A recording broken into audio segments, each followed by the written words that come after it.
everybody, I'm outside the Conquered Bear on Huddersfield Road.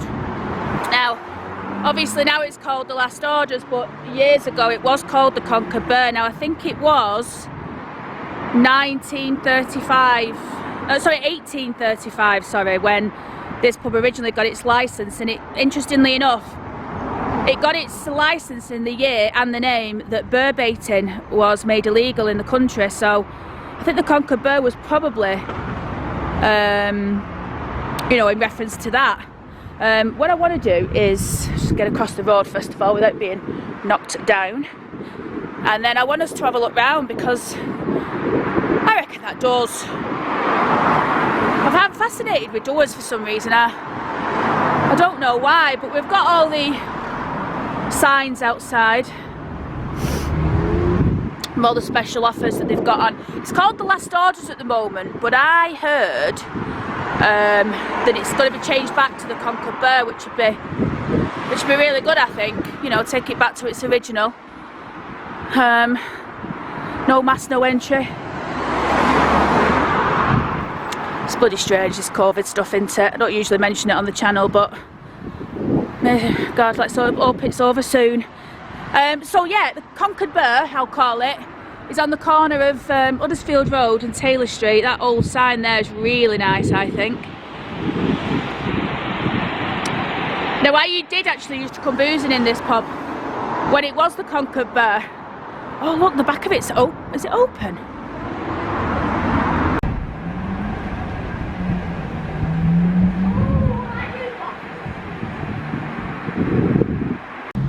Look how nice is that? It's got a terrace. Make good use of that, couldn't you? They've got garden, like a gardening tub up there, so they must use it. But that's on the extension. I know that years ago, I think the back of it used to stable a couple of horses, and I think it had 3 or 4 drinking rooms downstairs. You look at the size of it, you think, well, yeah, I didn't have that, but I mean, everything was, you know, you had the vault, you had the tap room, didn't you? Trying to think of some other ones that you had. So what we're going to do, we're going to have a look at a few pubs around the area, look at a few of the shops and other bits and pieces, and see what we can come up with. Here we've got the old cooperative building. People used to go dancing there. I think people used to come from far and wide, to be fair. Up there is the ballroom. I believe at the moment it's in a really sorry sort of state of disrepair, and it's full of my mates, the pigeons. Nice to look at, not so nice when they're flapping round you. There's one there, look.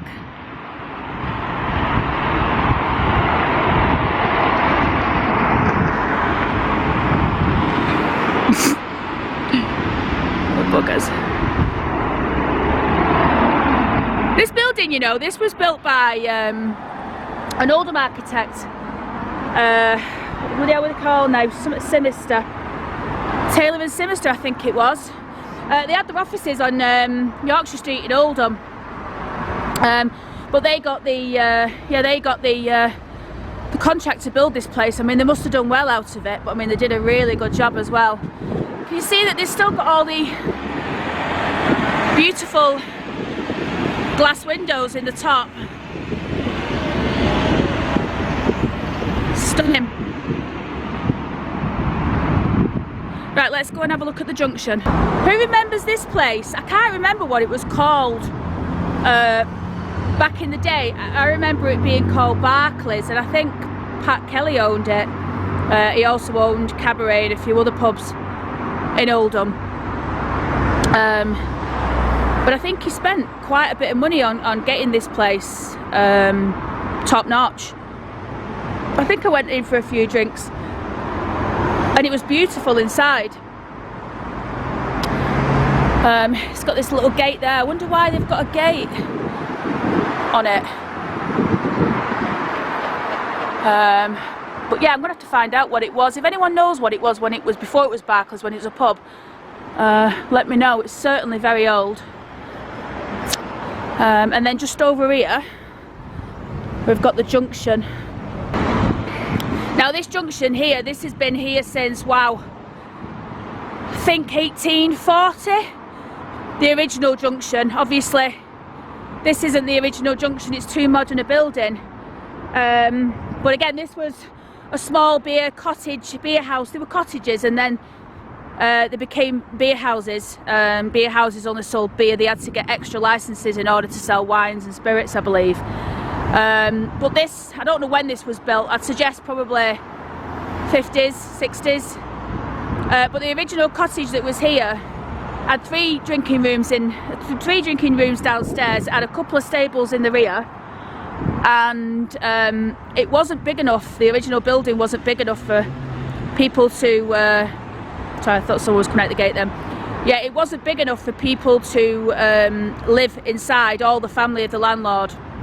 So apparently round the back there was a couple of cottages, and that's where they lived. Now, they were demolished in the early 1900s, I believe.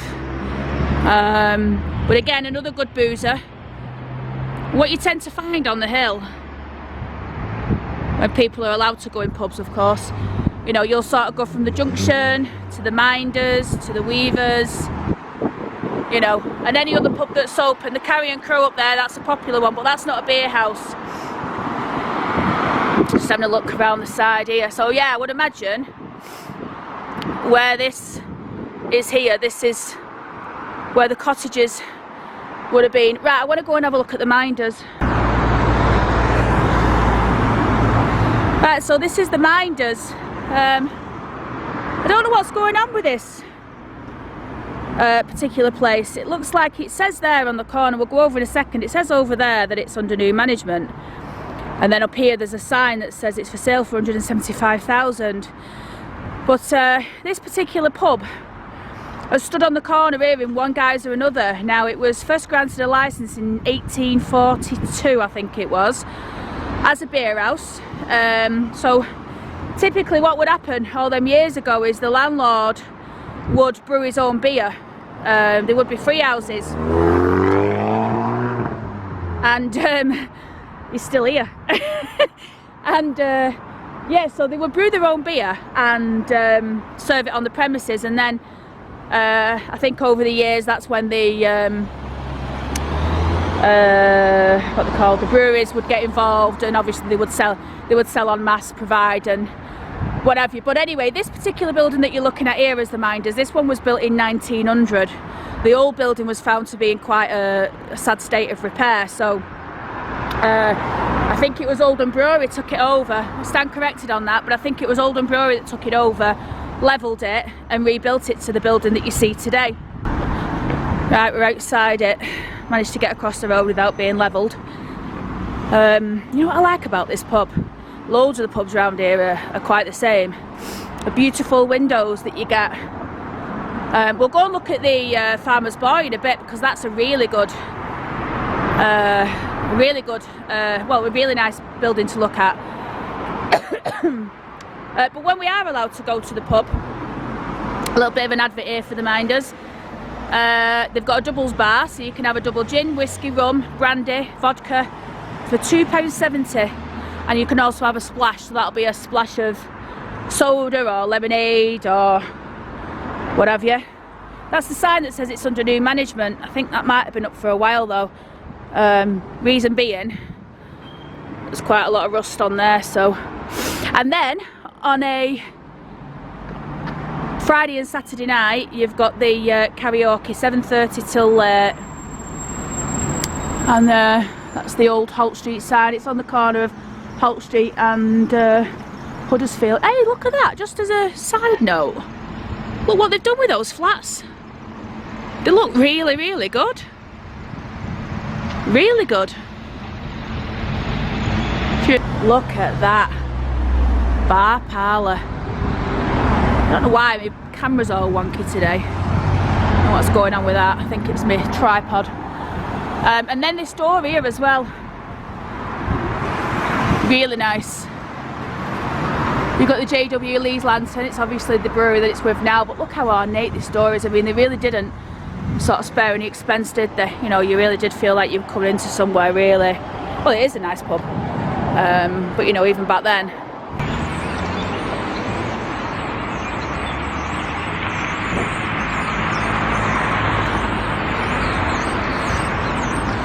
Right, everybody, we're outside at the Farmer's Boy, which is on Huddersfield Road, just at the side of Asda. Huddersfield's that way, and Oldham is that way. Now, this particular place started its life called the Horse and Groom. Now, that was back in 1833. 20 years later, it became known as the Horse and Jockey, which it stayed for umpteen years after. In 1899, it was bought by Oldham Brewery. Just going to move the camera up because I don't like to film children. Just wait for them to go past.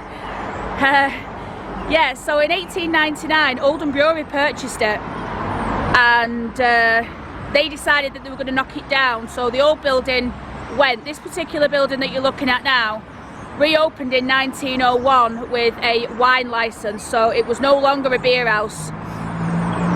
It was. It then obviously became a pub. This is one of the pubs. I don't know if anyone's aware of it or remembers him, but this is one of the pubs that belonged to Pat Kelly. I believe his sons own it. Well, I don't believe, I know his sons own it now. And if you look at my channel, you'll see a video that we did, both myself and my cousin Leanne, about the hauntings of the pub. We actually go down in the cellar and all sorts of things go on. But that's not what this video is about. We'll take a walk across the road and just have a look at it and see what we can come up with.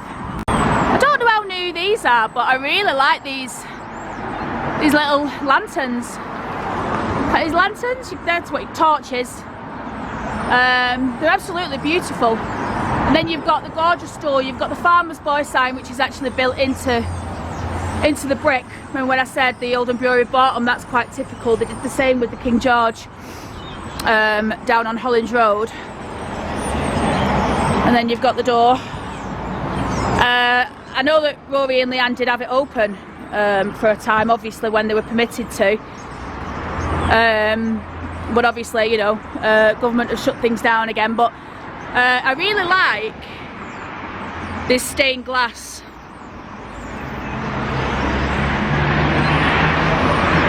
I would suggest it's original to when they put the windows in. But again, I'm not too sure. But what I was saying about the beautiful windows in these pubs, this is it, you know. Jesus, Rory. Where's Leanne? Where's Leanne? Is she in Rochdale? Yeah, I'm just filming your pub. See you in a bit. Yeah, so that's Rory. Right, so we're outside the Carrion Crow. We'll have a walk across in a minute and have a closer look. Have you heard them birds? Don't they sound nice? Anyway, Carrion Crow. Another Oldham pub that started its life in the mid-1800s. Now, it got its name, I don't think this is the original building, but it got its name from the lane that it was on. It was called, I think it was called Carrion Crow Lane.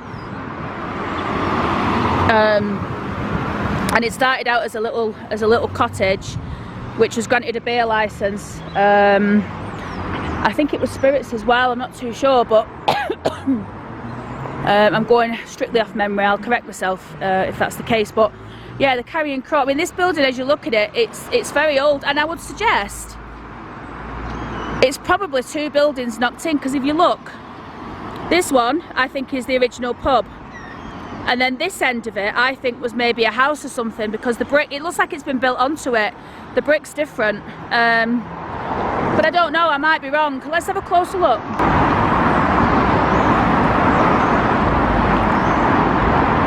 It's an old building.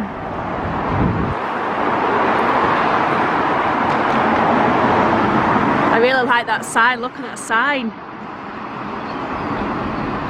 It's great, that, isn't it?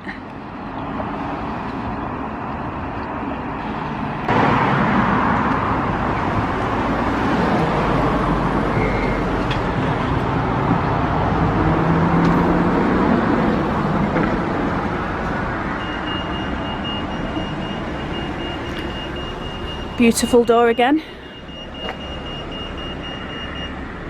And this pub got Pub of the Year back in 2015.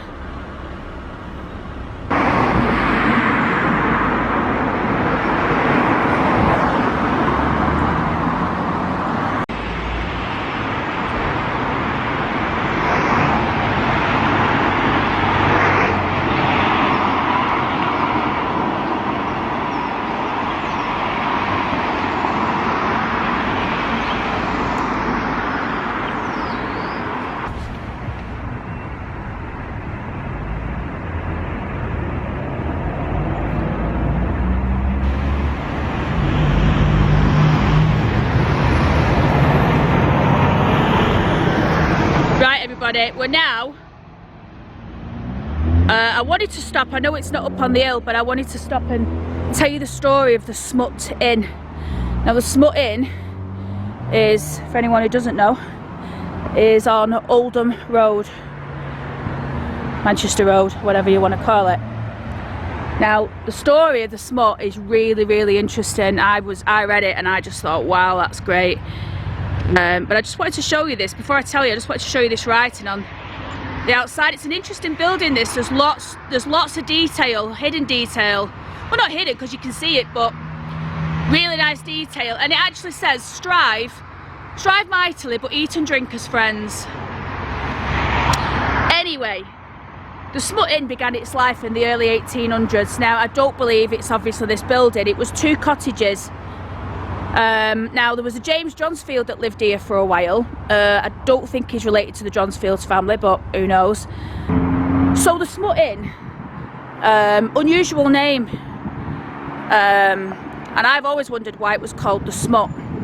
And the story is really good. So in the early 1800s, there was a landlord that had it, and he decided to call it the Smut after his dog, who was called Smut. Now apparently Smut was a very, very, very intelligent animal, and apparently they said that the only thing that Smut couldn't do was talk.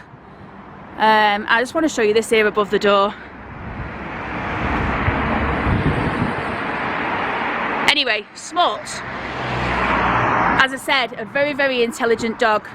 There wasn't anything he couldn't do except talk. And apparently what he used to do, the landlord and his wife had 2 children, 2 girls, and what they did is they put the girls to work. One went to work in Hollingwood, which is that way, and the other one went to work in Werneth, which is that way. And apparently when it came to dinner time, the girls couldn't come back because it was too far for them to sort of walk home, get something to eat and then come back. You know, there was no such thing as cars in the early 1800s, was there? And I don't think they had a horse. So yeah, what used to happen is apparently Smut the dog used to put the dinners in a basket, a wicker basket, and he'd take it in his mouth and he'd trot down to Hollingwood, deliver one of the dinners, and then he'd go over to Werneth and he'd deliver the other one. Apparently, we're really, really clever. And then he'd come back home. And there was another incident, apparently. Smut was in the pub, and the landlord was serving some drinks, and one of the locals came round, went into the pub and said, yeah, there's you've got a bit of a problem. Some cows have broken in and they're messing about on your field. Now the pub's field was here where the car park is, and the cows had broken in, they broke down a fence or what have you. Now the landlord was talking to this man, but the dog Smut apparently got up, went straight out into the car park and shooed the cows away. I just thought it was a really, really good story.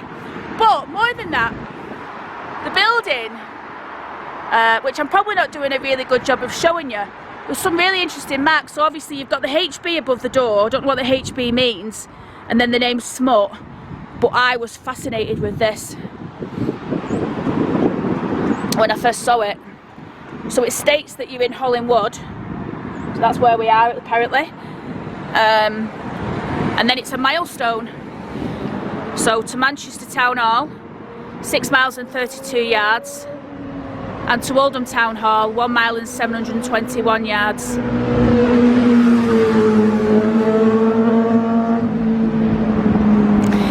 Interesting. I don't know what's happening with the pub, but I do know that they're doing work on it. It had a fire that you can see where the pigeons are going in. It had a fire, but I'm going to see if I can get the footage off Leanne, and if I can, I'll put it in.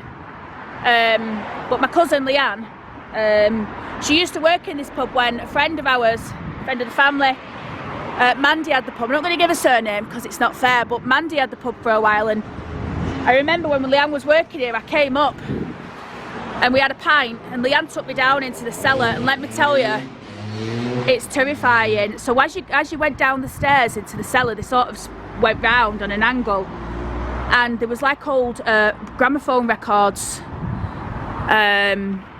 strewn on the steps. Well, not strewn, there was in boxes, but they were on the steps. And down in the cellar there was like polythene sheets, something you see in like a horror film. Todd. Still not in there. Todd, step back. One Todd. Step back, Todd. One Todd back. Todd, step forward. No, Edward. Step back, Edward. Edward, step back. Step back, Edward. Come on, let Todd get back through. Todd, come forward, Todd. Todd, come forward. Todd, come forward. Todd, come forward. Come forward, Todd. Todd. Come on. Todd, come forward, Todd. Step back. Step back, Edward, now. Sort of, you know, up in the, you know, like the different partitions. There were no doors in the cellar, it was just these polythene sheets. And it was quite scary. And then, just to let you know, I've just got a new job, so any filming that I do now is going to be weekends, which is why yesterday when I did the fails with one, I was out in the pouring down rain, and I was just so happy this morning to see that it's a nice day.